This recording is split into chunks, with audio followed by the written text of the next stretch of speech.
यवतमाळ वाशिम लोकसभा निवडणुकीबाबत आज महायुतीच्या नेत्यांची बैठक होणार आहे। आज महायुतीचा उमेदवार निश्चित होणार असल्याचं कळत आहे।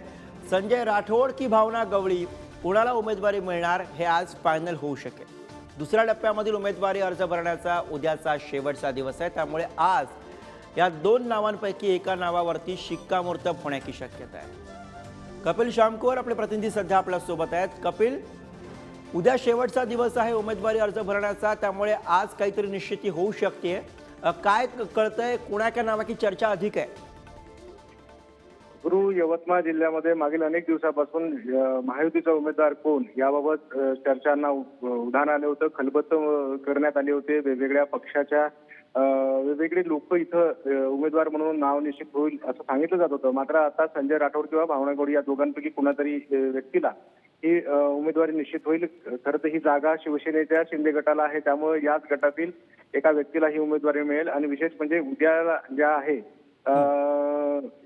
उमेदवारी अर्ज भरण्याचा शेवटचा दिवस आहे। दुसऱ्या टप्प्याचं मतदानाचं अनुषंगानं ही उमेदवारी उद्या भरली जाणार आहे आणि त्यामुळे उद्या या उमेदवारात जे नाव निश्चित होईल आज दुपारी बैठकीमध्ये, त्या बैठकीमधल्या व्यक्तीसह उद्या मुख्यमंत्री एकनाथ शिंदे, उपमुख्यमंत्री देवेंद्र फडणवीस, उपमुख्यमंत्री अजितदादा पवार हे सर्व उपस्थित राहतील।